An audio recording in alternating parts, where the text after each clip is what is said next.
Hello and welcome to Web of Light. I'm Dr. Kevin and I am here with the Reverend Dr. Lori Powers Auto. Yay. Yeah, I've got it down now. You got it. It's a thing now. Yeah. Well, let's see how long it lasts, shall we? It's always a crap shot. Yeah, You know, it's really interesting because I will meet people that they're normally from another country, if not another country, another culture, and they'll have a difficult for an English speaker person name to pronounce. And I will just stay with it. I'll be like, okay, do you prefer to be called this nickname you've given yourself to make it easy on us, dumb Americans, or, and I'll go over and over and over and they'll say, it's okay, everybody just calls me Rick, and it's like, but it's Richelieu or whatever, Right. And because it's like, unless you say you don't like the name or you don't identify with the name or you prefer the nickname, you having to give me a nickname because I'm too lazy to learn how to pronounce your name doesn't work for me. Right. And it's just this odd little thing. Right. So anyways. Yeah, no, I've had friends that I've had that exact conversation with from other, cultures, and and even when we travel, you go and the people that live in whatever country you're in will try to be accommodating and say, just call me Joe. And no, what is your real name? I want to call you what do your friends call you? What did your mother name you?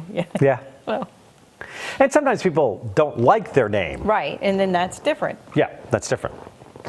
So now I'm curious, because we started with this conversation, which is, are you one of those that also always gets the name of the server that's working, that's the waiter or waitress? I try to always get their names because they deserve recognition. They exist. They're people. I'm laughing because I always make a point. It's this respect thing. It's like, if they don't have a name tag, what's your name? And then I try to make sure that I use it. Right. And and because I just feel like it's respectful. I just think that to treat somebody like they're a non-entity, it just, yeah. Well, the young girl at the gym I recently joined, she makes it a point to address every client that comes in by name. Now it pops up on her screen, so she can. And one of her coworkers is like, "Why do you do that?" And she's like, "Because it makes them feel welcome. They know that I'm actually seeing them." So I made it a point to learn her name. So now I go in and I address her by name, as opposed to how many times do you go into any place and you see the same people over and over and you never know their name? Yep. And it's like they're invisible. Yep. It is, like you said, it's a respect thing. Well, I did more because of the nature of my honeymoon at Carousel. I did more Dragons and Unicorns show because we showed the parades and I had interviewed an artist there. But it really amazed me that when, and I can't remember if I ever said this on Web of Light or not, but when I got, when we were leaving, we had our breakfast waitress, we had a bartender, we actually got going away gifts from the staff. Right. Yeah, you did say that. But that's because you treat them with respect.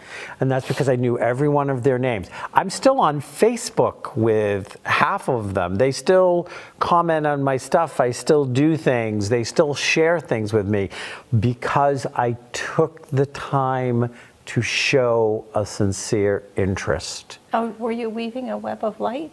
Yes, I was weaving a web of light. You were, though. You really were. Yeah. And what a simple thing that means so much. Yes. Yeah. And, and just think what it would be like if everyone did that. If Right. everybody recognized, I know you have value, I want to acknowledge your value. Right.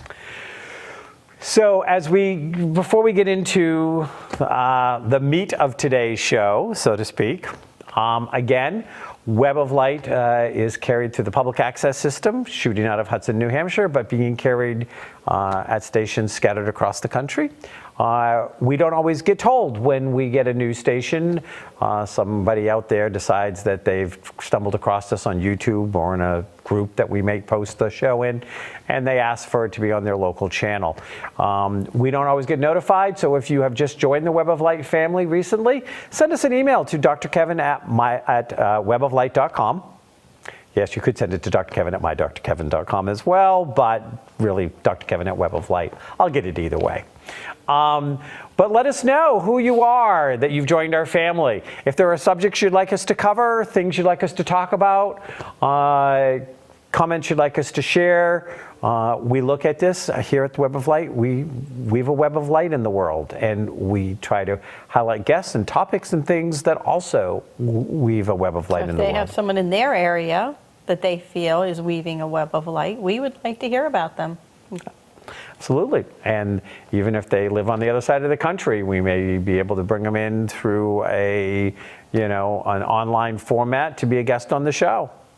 So if you are just joining us or this is your first time, welcome. If you are returning, welcome back. We love having you. This is going to be a slightly different show today. If you saw our show last week, you know that we just started our new season, and we are covering a lot of different things. We're going to do a little bit more with showing up and being present in making political change to support people that are bringing light into the world or a positive value system for the world. We're going to be doing, again, some alternative healers, ideas, concepts, and we're doing our death and dying series to explore all different kinds of death and dying. From death of a relationship to death of a time of life, or all sorts of different kinds of things, because death begins at birth and lasts till death, even if it's just of the mortal coil, as they say.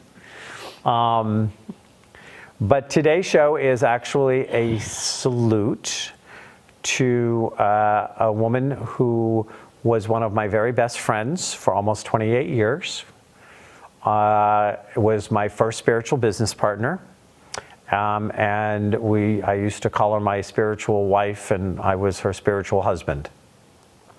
And she passed this summer.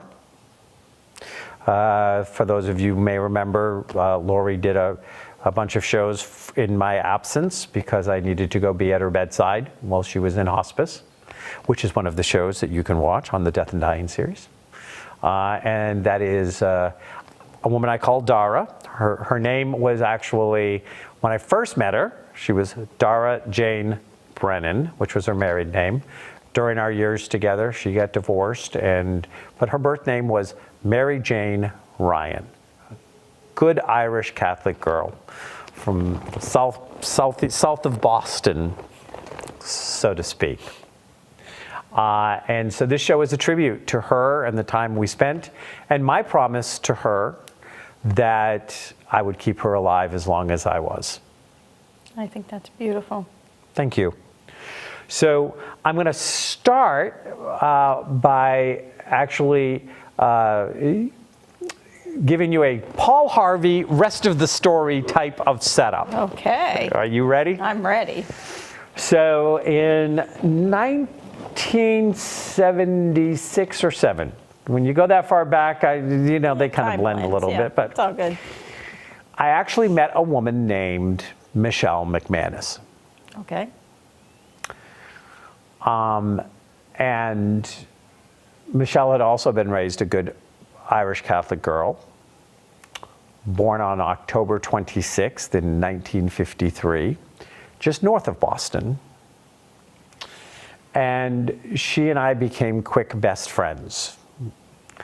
We used to sit in the room and we would absolutely drive crazy her significant other, and whoever I was dating at the time, because we would say things in chunked sentences and out loud, and the rest of it was really in our head. Have you ever had that kind of relationship with somebody? Yes. And it wasn't like one of those couple things where they say, you know, the time we, oh yeah, it was one of those, I'd be talking or she'd be talking. We would stop talking. The other one would pick the conversation up and, you know, and her significant other, she would say, or whoever I was dating at the time, we'd be like, you know, you're not saying all this out loud, right? You know, we can't understand you. Because that's the kind of connection that Michelle and I had. Michelle and I were very close, and in 1986, when Hurricane Gloria hit, Michelle died suddenly. I'm sorry. Of a cerebral hemorrhage at the age of 31. Wow, that's wow. She had something called she'd had hepatitis C, which was incurable back then. It's curable now. Yes. But she was a nurse. She had had a lot of health issues as a younger child, and actually got hep C in the hospital. Great. And it went on to kill her. Near the end of her life partner and I, I would work third shift. And so I could go and spend the day with her. Her significant other worked first shift. Right. So we could tag team, so she wouldn't have to be in the hospital, so she could stay at home. And, you know, so a very involved relationship and a very huge loss to me at the time.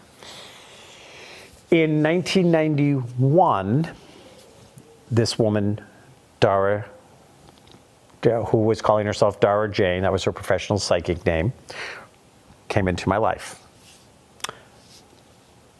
Born October 26th, 1953. Now, I didn't know that when I met her. Right. And we were working at a little shop called the Mustard Seed. The Mustard Seed was an herbal and herb shop, had crystals. It was on a main street in Portsmouth, New Hampshire. Did you ever go to the Mustard Seed? No, I don't think so, no. Yeah, it's still around. It moved out to the woman who owns it. It's called Salandrea. She's been a long-time herbalist. The shop was there for over 20 years in Portsmouth, like from the 80s all the way up to the 2000s, maybe even longer than 20 years. Yeah, probably. But she started having psychics. And there was two of us working on a Saturday. Dara Jane is working in the window. I'm working in the back. We kind of say, hi, how are you? No big deal. And I had gone to Salandrea and I said, what would you think about having some classes here? Now you got to remember, I was less than a year out of leaving the corporate world. I was about marketing plans and business, and this is what I was going to do for a living, and how would I build a business, and one-off clients are fine, but you can only have so many hours. If you can get a group, if you can teach. Well, she goes, great. She goes, I think that would be great. And she goes, why don't you talk to Dara Jane? Maybe the two of you could teach something together. Cool. Yeah, right. Why not? So, why not? So I go to Dara Jane and I said, hey, you want to teach something? And she goes, here at the shop. And she goes, yeah, sounds good.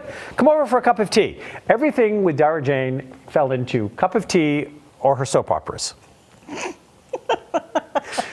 She loved her soap operas. That's funny. So she had to schedule our meeting around her soap operas. Of course.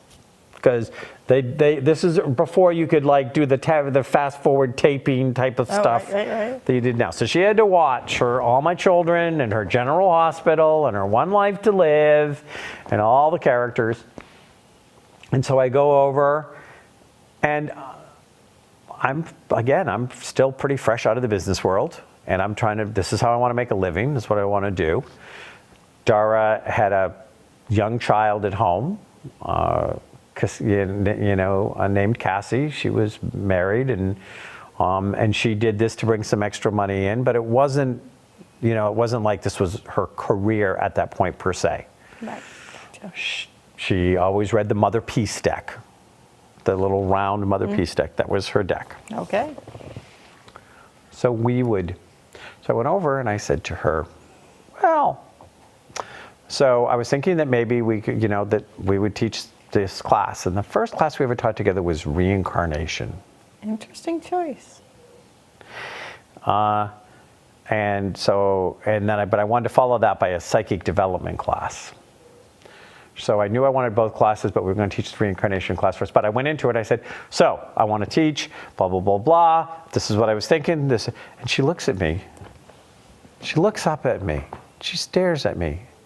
She goes, you were serious. I'm like, absolutely. Here's the thing. She goes, oh my God. It's just, I mean, I thought, well, this would be a fun conversation, but you know, she always says that I steamrolled her into teaching the first time. Maybe. Now, we're talking about, just because I was talking about parallels before, both of these women also went to nursing school. So they both were originally nurses. Again, just a little, A little strange. yeah, the little strange parallels. They went to different nursing schools. But she had taught aerobics, and she had done a Weight Watchers or Jenny Craig or one of those weight loss clinics at one point, and she had done some teaching. So she had done some teaching, but she never taught a spiritual subject. And I'm there with my appointment book, making her get her calendar, coming up with the write-up, coming up. Get her done. And she's like, oh my God. So that was in 1991. We taught our first class, and people thought we'd been teaching together for years. Nice. You just clicked. We just clicked. We were just suddenly thick as thieves. She was married to a guy named Tommy.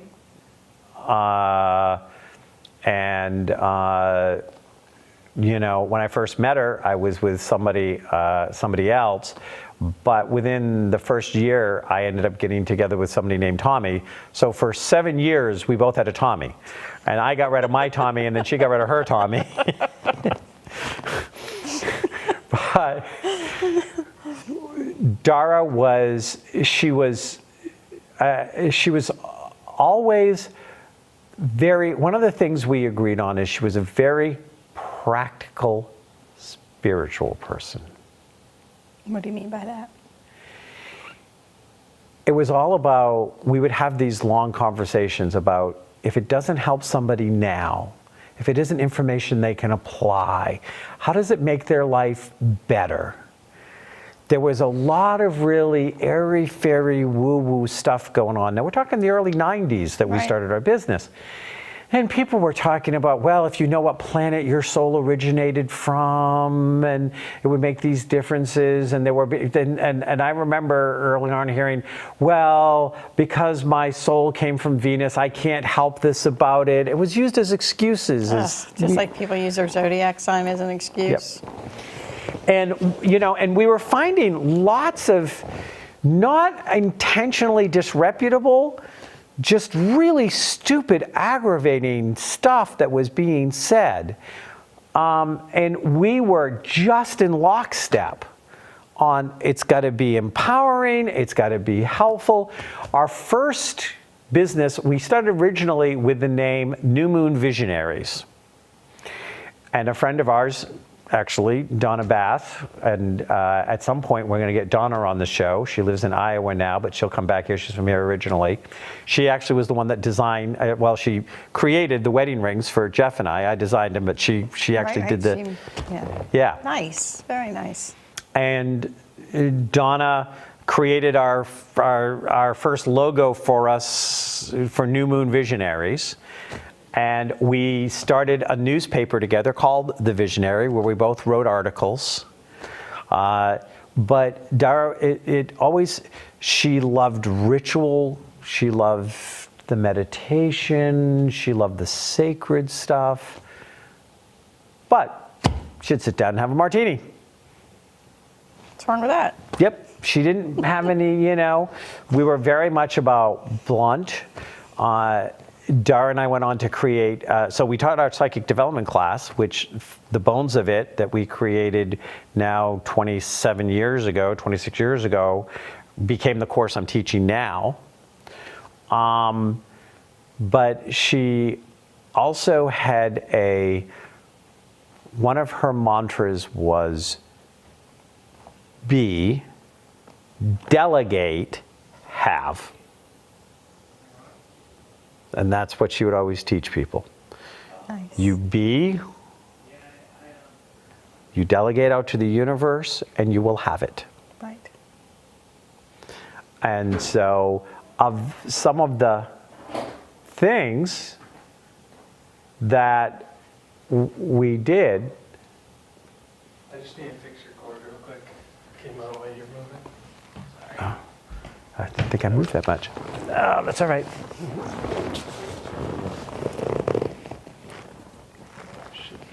Good. Okay.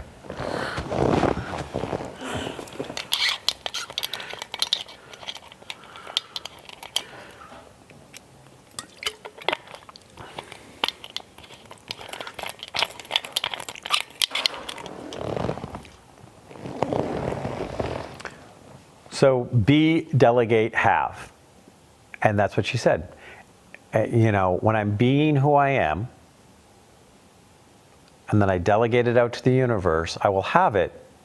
And if I don't, then it wasn't meant to be. Right. She taught me a lot of, we taught each other. We were both, she read every book she could get her hand on. Nice. Knowledge is power. I'm a big Yep. believer in reading. Yep. And I love to read, but I refuse to read spiritual books. I was like, okay, I live this stuff.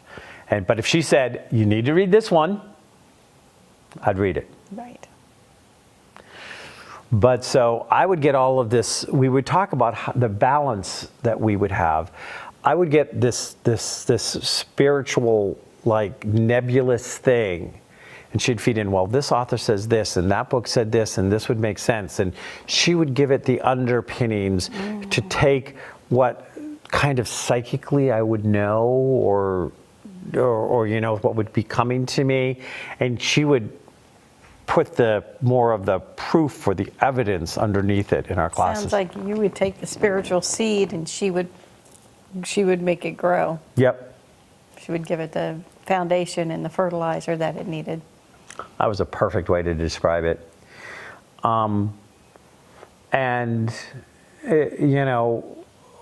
We used to, when we would go back and forth, this is all in the first couple of years. We were only actually in business a couple of years together. I mean, our friendship continued to grow, and we occasionally would do something. Well, we had other things we did later, and I'll get to those. But her practical South Boston, both of her parents ended up in AA.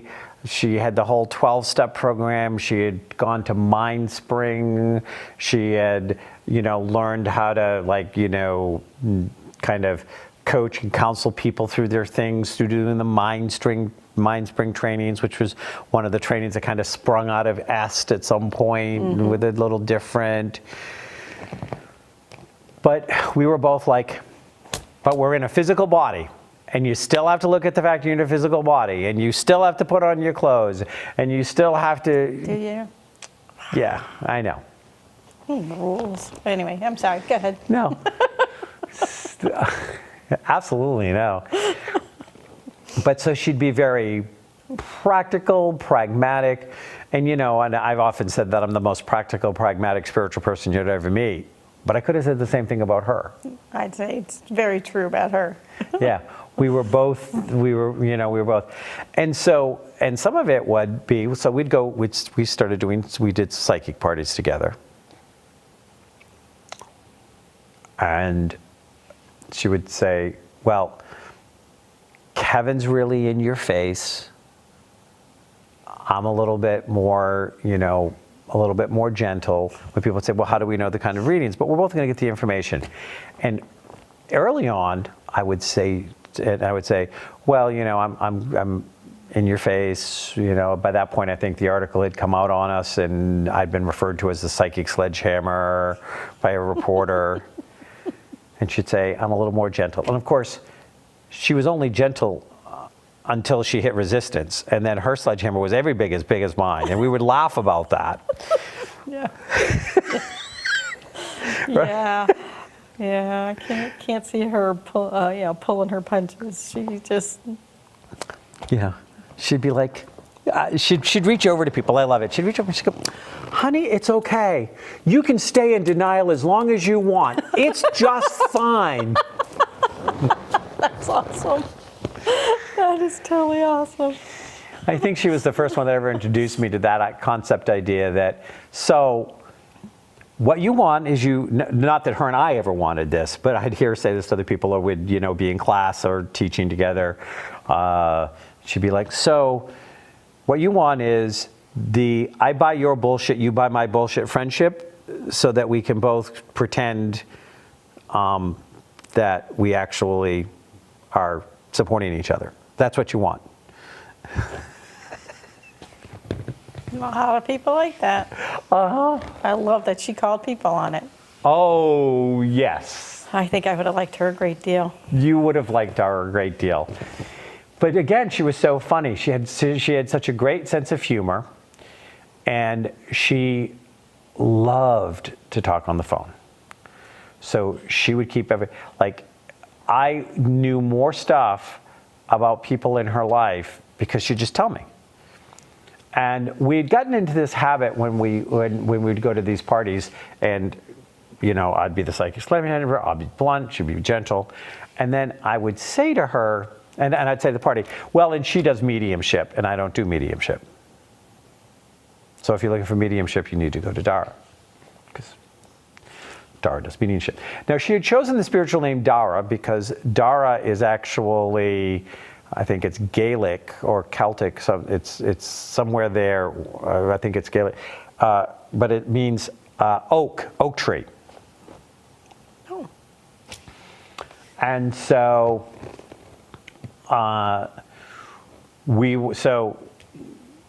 and then one day she called me on it because we'd gone to a party. I said, she does mediumship, I don't. Somebody that was there, their husband had passed a few months earlier. She was there with two of her kids, and so they all chose to come to me because they didn't really want to talk to him. Okay. And of course, he came through me to all three of them. Of course. Of course. Now, this is the guy that was talking to his dead grandmother at 8. Right. And communicated with all the people in his life that had always died. But in my head, I didn't do mediumship. I don't know why. I don't know what my block was, because I said it with all sincerity. Right. And Dara's like, Kev, I think we need to talk. Kev, why do you have to keep on telling people you don't do mediumship? Are you uncomfortable with the fact that dead people talk to you? I said, I'm not uncomfortable with people that dead people talk to me. And she goes, then why do you think you don't do mediumship? Right. I said, well, only dead people I know talk to me. And she'd be like, okay, Kev, let's try this one more time.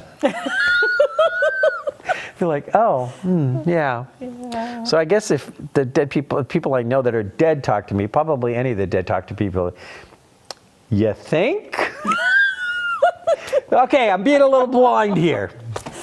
Oh, it's just like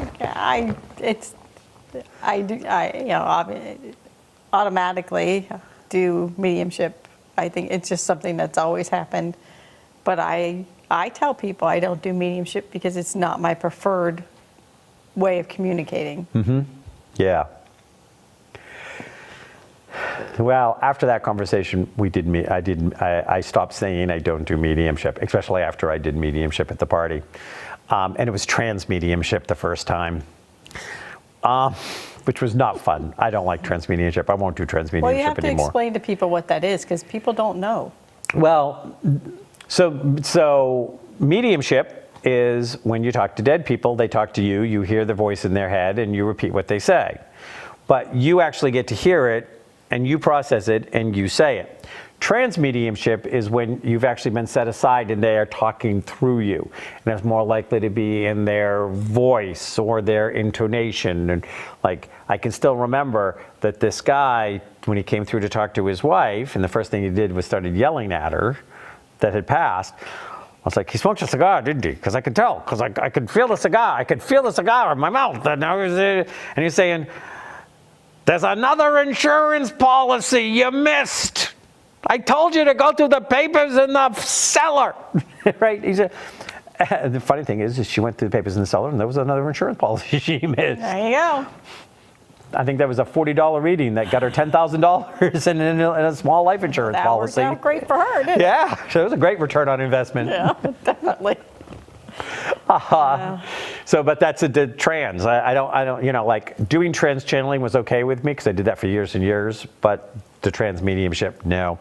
I don't like the recently departed taking my body over. Hey, I don't even like to use cruise control, okay? I don't like someone coming in taking over, okay?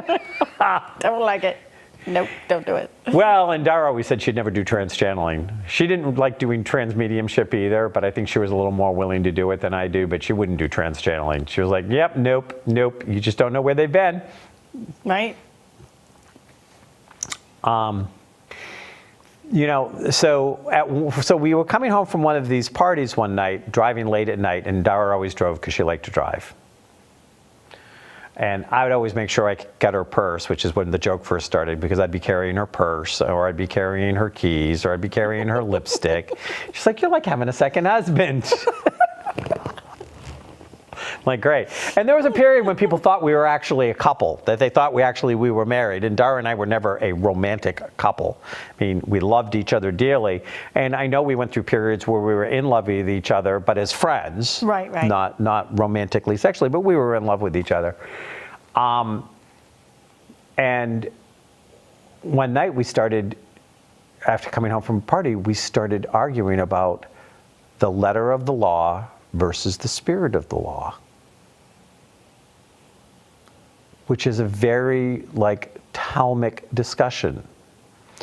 And we really got into it, and we got into it until we both realized we were actually calling each other by names that had been our names when we had been in a yeshiva together having these arguments 500 years earlier. Wow.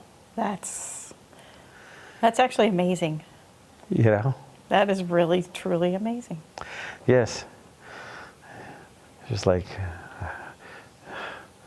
Ashmiel, I think. It was like, but Ashmiel, without the spirit, the letter means nothing. And I'd be like, if you don't follow the letter of the law, then you lose the spirit that it was intended for.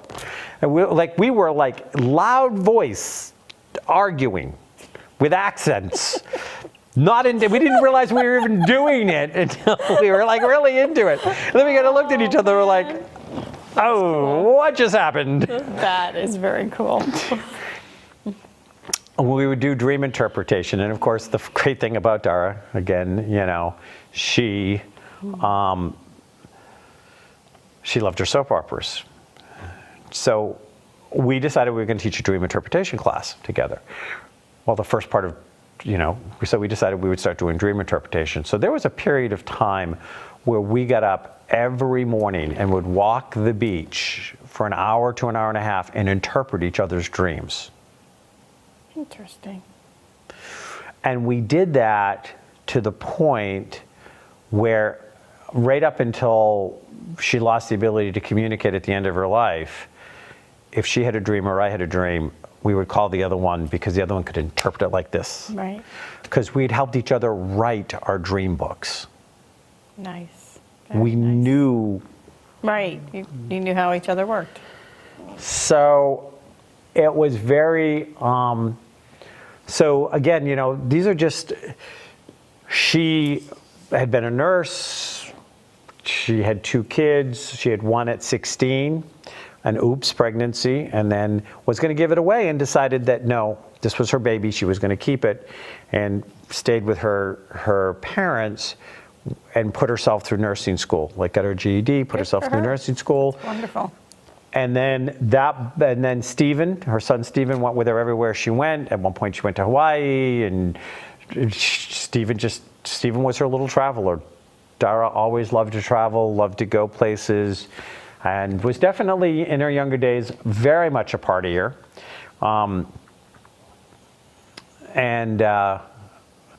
So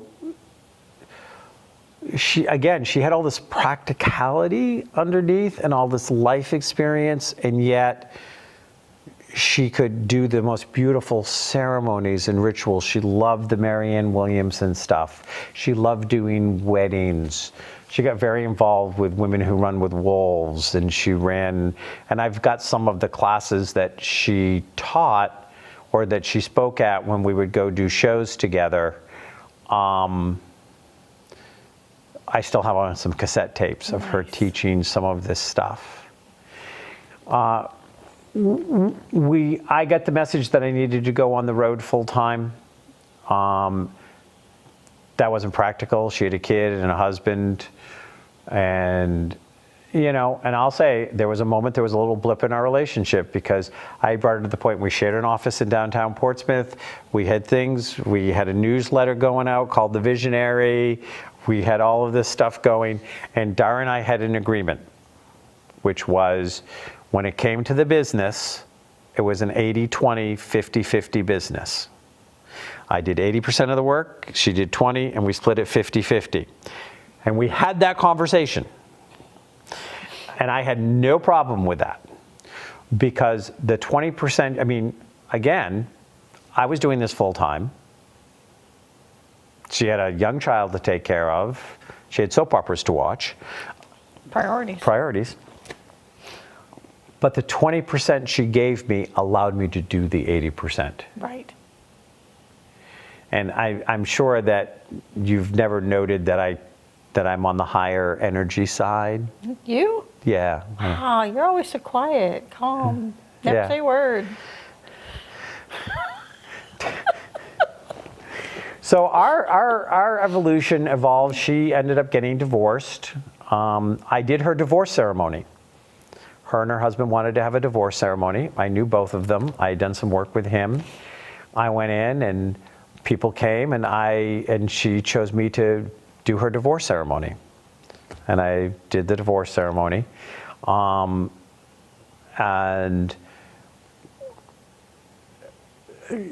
when her child was young, she got very attached to the guy I was dating, which didn't work out.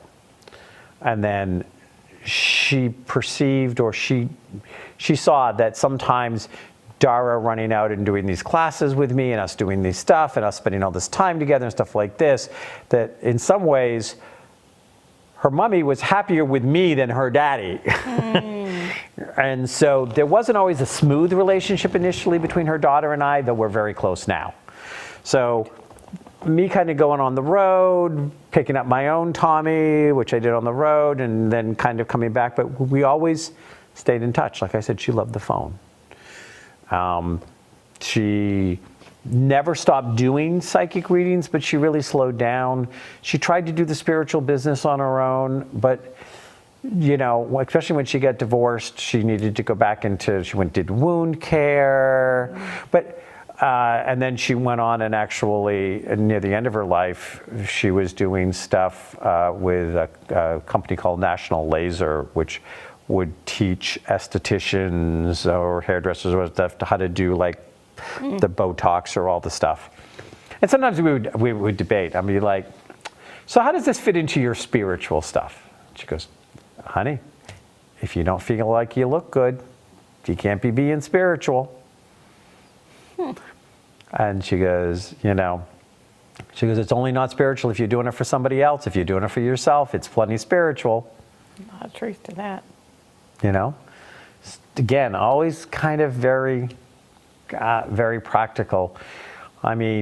We went through a number of different relationships with each other. She'd be in, I'd be out. I'd be in, she'd be out. I'd be holding her hand, when things went bad. Now you have to understand, The only reason I was holding her hand was so she wouldn't strangle him, because she doesn't look good in orange. No, that's a good friend. Sorry, I can't let you kill anybody today. You know you'll get caught. I know, but it might be worth it. No, it's not. It's never worth it. Cassie's in middle school. Yeah, don't do it. It's not worth it. And then I started my first radio show over 13 years ago. And I missed a chunk before I get to the radio show. So this picture here, and this is the kind of relationship Dara and I would have. This is actually us getting ordained together as ministers. Oh, nice. So we got ordained together. That's the point we started calling each other our spiritual husband and wife, because we went through the ceremony together. Nice. With the minister director, and we went through that. Aww. And this was the island that she lived on, and that's Dara, a young version of Dara, a younger version of me. And the photographer had wanted me to laugh and or be less serious. So Dara's leaning over and she's saying something sarcastic, and I'm almost positive something sexual to me. Not about sexual between her and I, but just just something. And I laugh, and he captures this picture. I think that's a fantastic picture. I think it's really beautiful. And now if we can have the next picture. And then I love this picture of the two of us. Yeah. I mean, you could almost see that as an engagement picture or a wedding picture or something. But that was from our ordination as ministers together. It's a great picture. Yeah. When Dara turned 40, which she's 40 in this picture, I think. I'm pretty sure she's 40. She might be 41. But when she turned 40, I gave her a mug at her 40th birthday party that said, somewhere between 40 and death, which is the line out of Mame, because Dara appreciated Broadway musicals and stuff like that.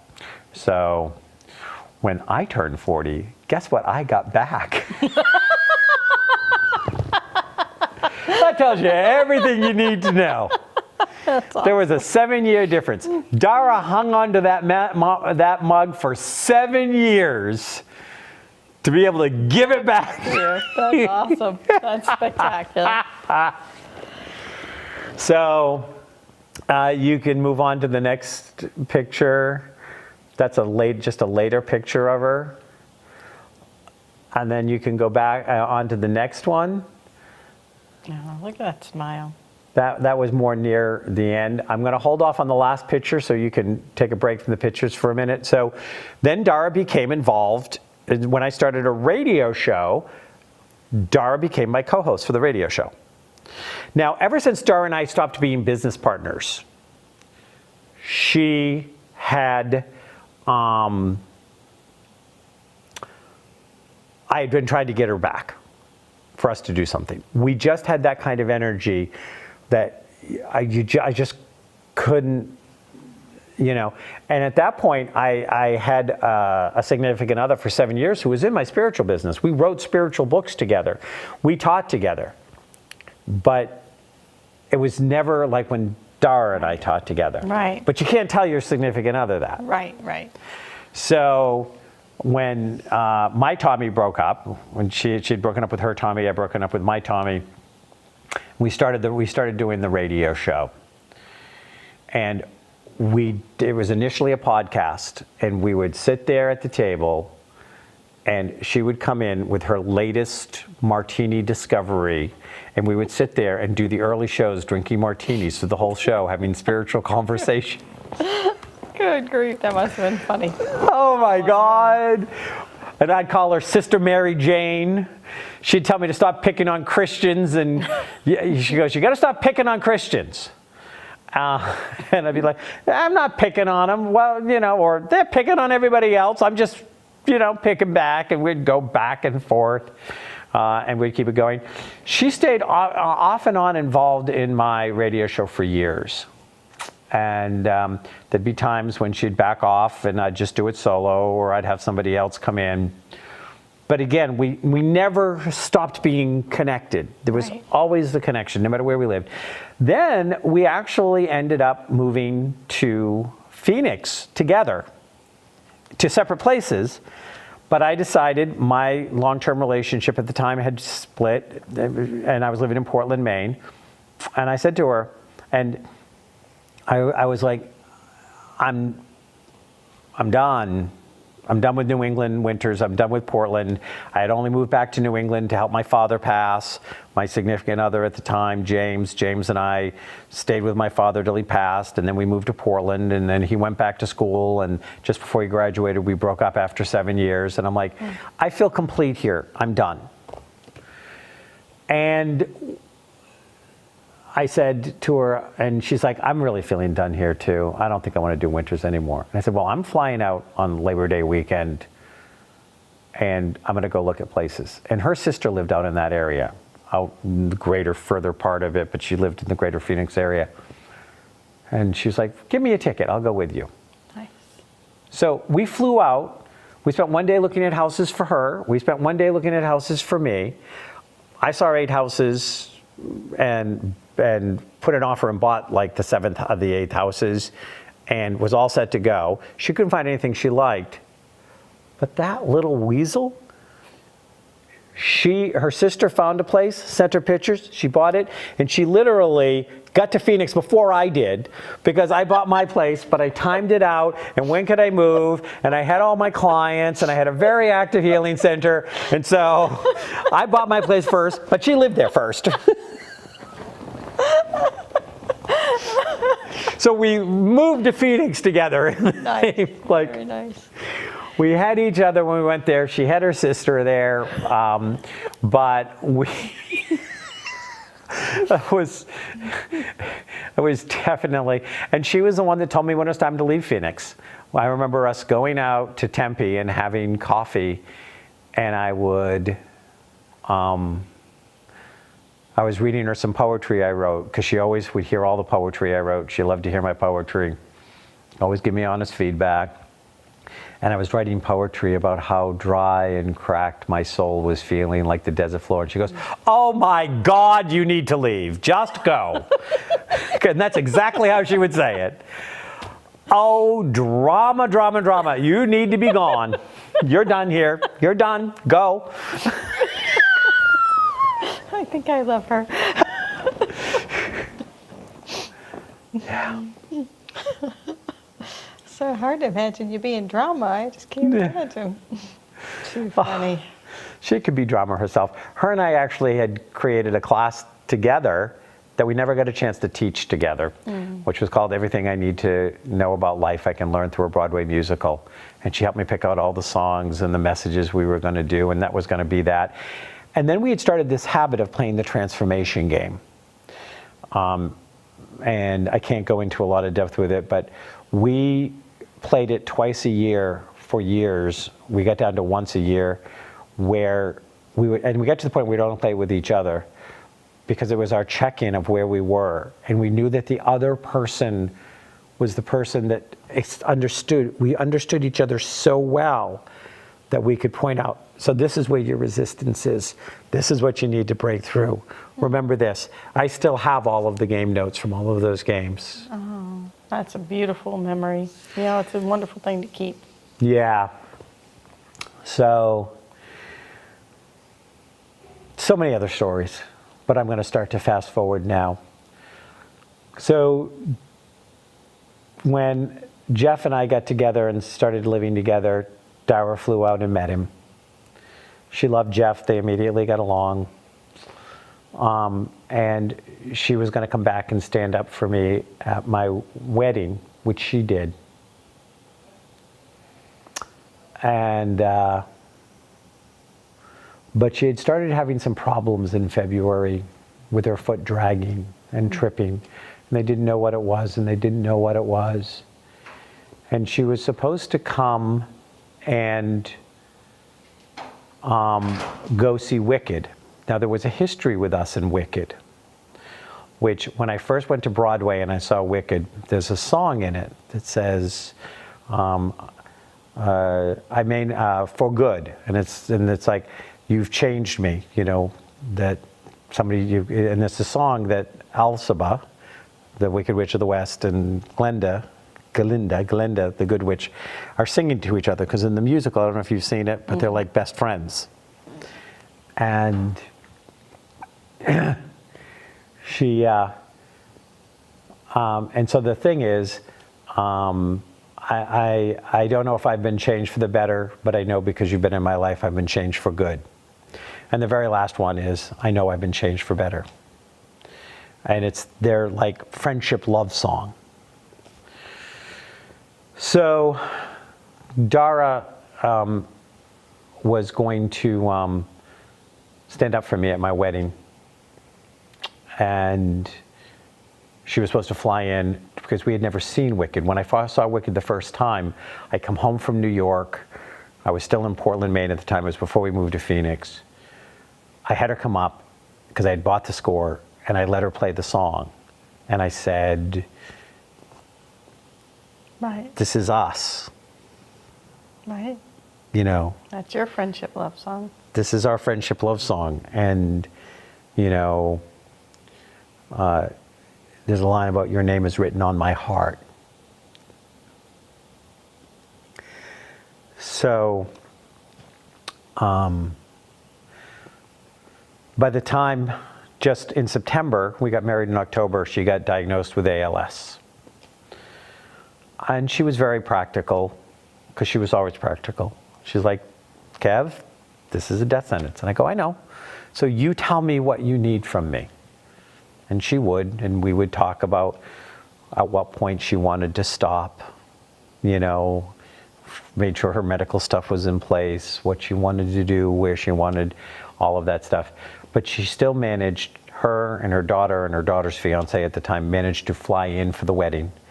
She came down the aisle in a wheel. She was pushed in a wheelchair, but she was there. She was there for the wedding. There was not a dry, she was there for the reception. There wasn't a dry eye in the house because we danced our song together and I got her out of the wheelchair. The last picture that we have actually is of us dancing to For Good. Oh, that's beautiful. And so in May, Dara and I had had a conversation, and she asked if I would, not May, it was April, sorry. In April, she had asked if I would come down because her daughter and her daughter's fiance, I had done their hand fasting ceremony in Phoenix. And she didn't think she'd be able to go to their wedding in Portland. So they flew in so I could do their wedding at her bedside. That's beautiful. And so I flew down to South Carolina where she was staying with her sister and did the wedding ceremony for them. But before I got down, she said to me, she goes, Kev, I want you to come down, do the wedding ceremony. And that's when you were hosting solo for me. Yes. Thank you again for that.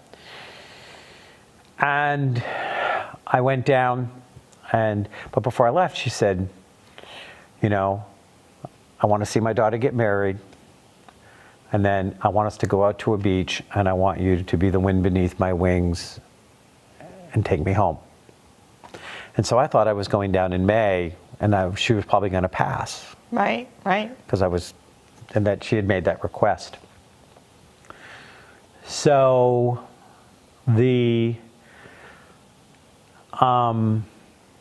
so I went down, she didn't pass, we got it all through. She actually bounced back enough that hospice moved her to Portland, Oregon, so she could be with her daughter, who lived there for the last like month or 6 weeks of her life. A couple months. And speech got more difficult for her. But we'd still try to talk and we would connect as much as we could. And then the weekend before her death, I'm unpacking boxes at the new house, which she was never going to get a chance to see. And pictures started falling out of her and I. And then I hit a bookcase and this box falls over. And it's a box and it has tapes in it and a tape fell out that had been a mixtape I'd made for her 25 years earlier that I'd forgotten I'd ever even made, and it hit me in the head. I said, okay, you're trying to get my attention. What's going on? That was over the weekend, and I thought about it, and I thought about it. Her daughter said, you know, we've honored her request. She's now no food, no liquid, because she didn't want a tube. We don't know why she's holding on. So I called her on Monday, and her daughter said she's not going to be able to talk to you. And I said, but she can hear my voice. She goes, yep. I said, so put it on, and when I'm done, I'll be done. And I said, I'm just going to hang up.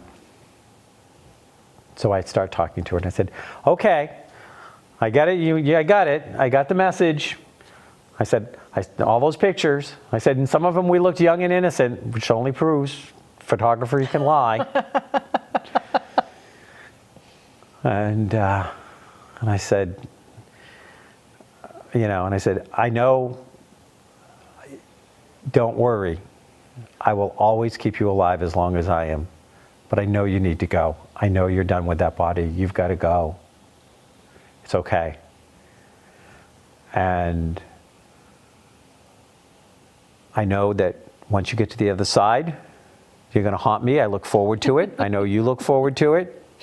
Yep. So, you know, and then I got quiet for a second. And for years, her and I had this thing back and forth out of the Oscar speech from Barbra Streisand, hello, gorgeous. So we'd always say, hello, gorgeous to each other, especially if we hadn't seen each other for a while.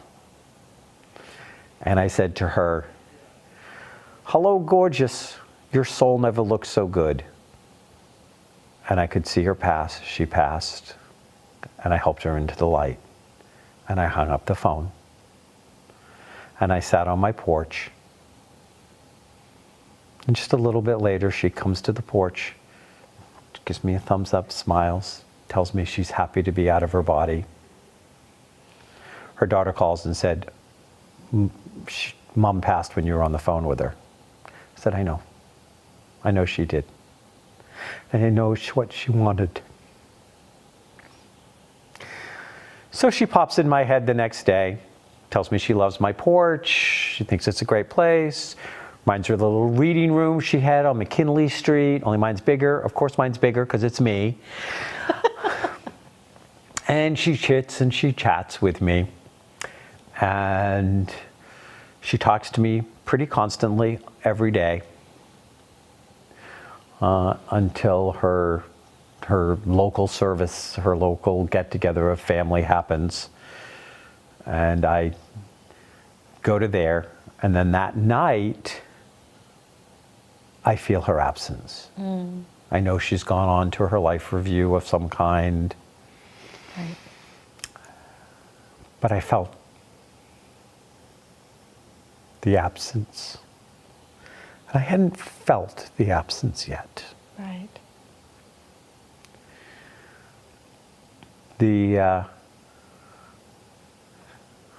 Spent the next day grieving in my own way, and Monday started the day again. And Monday afternoon, I was meeting with a bunch of potential students. And 2 years earlier, Spirit had given me this, that I needed to teach this Master Tarot certification class. And of course, the first person I called was Dara. And we talked about it.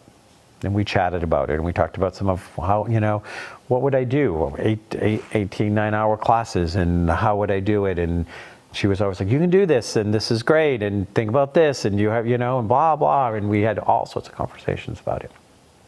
So now I'm on the phone talking about this class and said, who's in? All 6 people say yes.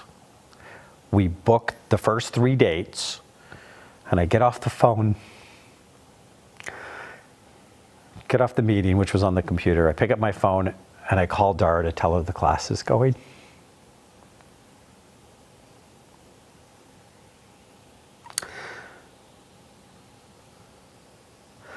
Funny, smart, spiritual.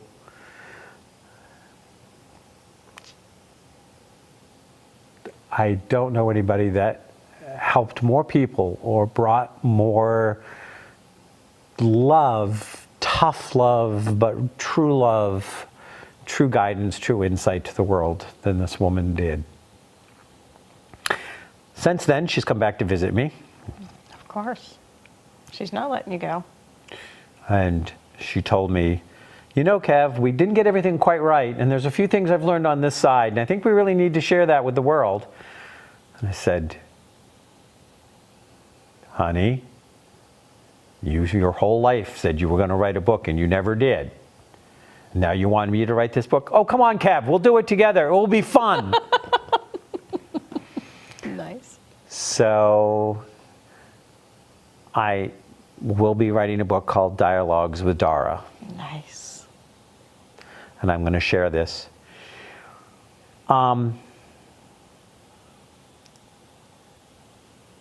When you love somebody, they're with you always.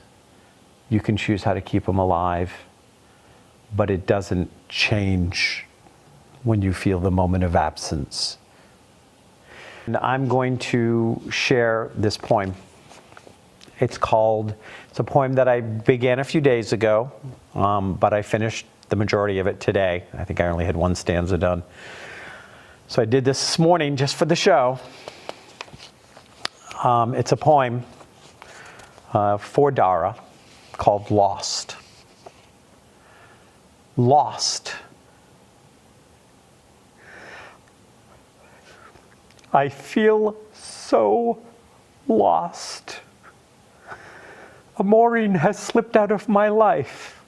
I drift directionless. As I have done for so long, I reach out to you to help me sort my thoughts, my fears, to help me manage my pain and navigate me through it. But you are no longer here to take my call, to reassure or hold me. You have moved on, and I am lost. I know you are still with me, always, living in my every breath, yet dead. No new memories can be made, no new secrets we can share, no laughter, no tears, no hugs. Lost, I feel lost. I hear you still with me, but I cannot touch you, break bread or drink martinis with you. As you live on in my heart, as you live on in my head, you are as real as you have ever been, but are not. I took your hand, I said to you, hello, gorgeous, your soul never looked so good, and you passed. You walked completely to there. Your physical body released you gratefully and finally. Lost, I feel so lost.